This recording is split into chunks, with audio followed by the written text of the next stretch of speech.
I'm going to be talking to you about why stalling your horse is bad. Not only is it bad, it is completely awful and detrimental to your horse's physical and mental well-being. So if I keep looking over here to the left, I have, well, I guess it'd be your right, I have stuff written down just so I hit all the points that I wanted to hit. And also at the end of this video, I just wanted to give you guys a heads up. I'm going to be inserting a clip that I filmed yesterday when I was actually at the barn. For some reason, I just wasn't able to export the video after it edited, but it's really good footage of my two mares just running around in the arena and playing with each other.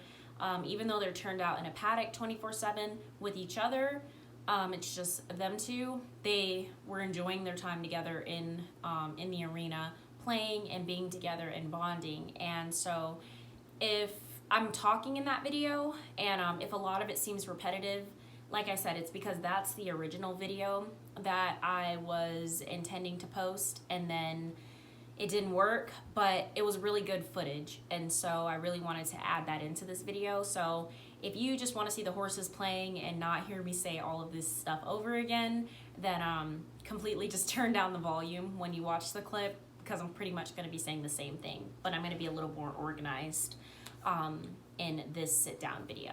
So this video is pretty much geared to people that are getting into horses. You're new into horses, maybe you're just looking for answers, and you need help with your horsemanship. So the reason I give that disclaimer is because if you have your horse in a stall, or you're already set in your ways and pretty much you're watching this video and you're like, well, I'm gonna continue doing what I was doing anyway, all of this information is incorrect, then that's just going to be a you thing. This is to educate people who really have no idea that a lot of things that they see going on at different barns is not good for horses, and stalling is just one of the examples of things that you may see when you go to different barns or when you're getting new into horses. Okay, so my first point that I'm going to hit on is that stalling causes anxiety in horses. It causes all types of vices, such as cribbing, wood chewing. Horses may learn to kick at the walls when they're in stalls. The reason for all this stuff is because horses are, obviously they're internally wild animals, and they've been domesticated over a long period of time. However, they still have internally wild instincts, and they are reactionary machines, pretty much. Horses are not meant to be locked up. Horses are meant to be out in the open. In the wild, horses live in herds. They live in large open grass areas. Some horses even live in the desert, but my point here is large open areas. You never want to cause anxiety in your horse that can be helped by putting your horse in a stall. And later on in this video, I'll start to hit on some of the points as to why people actually stall their horses. But yeah, so you never want to do that. If you have a new horse, or like I said, this is for really anybody that's just watching this video, wants to become more educated on good horsemanship. You need to get your horse in some kind of open paddock with another horse, at least with another horse. A lot of people, a lot of barn setups don't have the adequate setup to where different horses can be with each other, or horses can actually be in a large herd with each other. So that's one thing that you need to look for when you're actually choosing a barn to go to. Make sure that that barn has a setup to where there's actually a pasture, that other horses can be with each other. There was a few times in one of my horse's life, the one that I've had since she was 6 months old, where I had to put her in a paddock. It kind of wasn't the best setup for her. However, she was still able to touch other horses and see other horses. And I was 17 at the time, so I really didn't have much of a choice where I put her in terms of like what I was paying for and what was available to me. But now, obviously, that I can control those things better, I always make sure that she's in pasture. It's really one of the reasons I bought my second mare, was so that Barella would always have another horse with her no matter where I went, and I could always put the two of them together. And like I said, right now they coexist in one paddock, which is large enough for the both of them. But yeah, so stalling your horse, keeping them in a confined area, causes a lot of anxiety in horses. And a lot of people will say, well, they can see other horses across the alleyway to the other horse in the stall.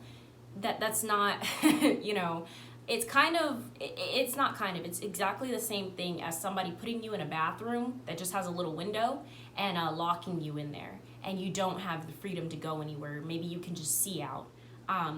So just try to put yourself pretty much in the horse's hooves and understand that is awful for horses. I mean, it is really bad, and can cause all kind of behavioral issues that you just don't want to have to deal with in your relationship with your horse.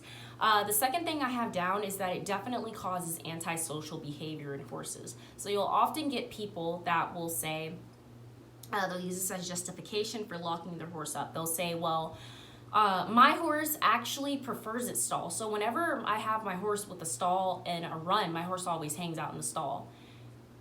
That could be for a lot of different reasons, as with many topics in dealing with horses. So the horse probably knows that when he hangs out in his stall, he's more likely to get treats by people walking by. He sees more activity by people walking by in the alleyway.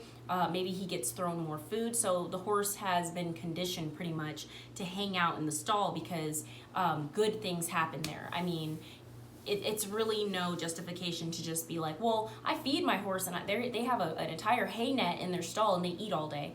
Okay, that's not good for a horse altogether, and that's no justification for actually locking your horse in a stall.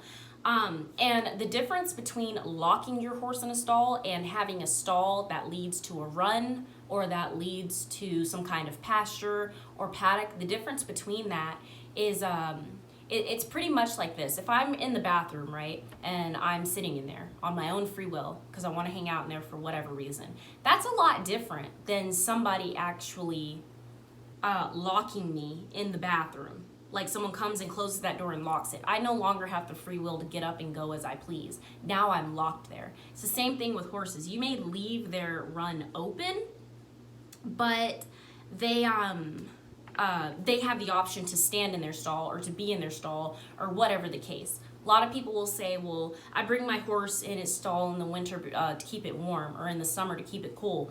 Again, it's fine to have a stall as an option if that's where your horse is hanging out during the day or eating or whatever. Horses need to have access to that large open area, and they need to be able to see other horses, touch other horses, engage with other horses. And obviously horse dynamics and herd dynamics, that's a whole different video, whole different topic. But long story short, horses need to be able to have that mental stimulation with each other. A lot of people will say, well, my horse doesn't do well with other horses in pasture.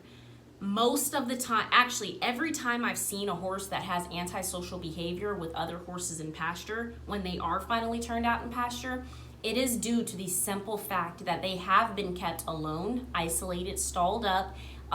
They haven't had contact with other horses, and so they haven't been able to practice those social skills that, for say, like when Barella was 6 months old, you know what I did? I threw in pasture with other horses, because horses need to, again, they need that stimulation. That is how horses learn. People think that they can lock a horse in a stall and then teach that horse to be a horse.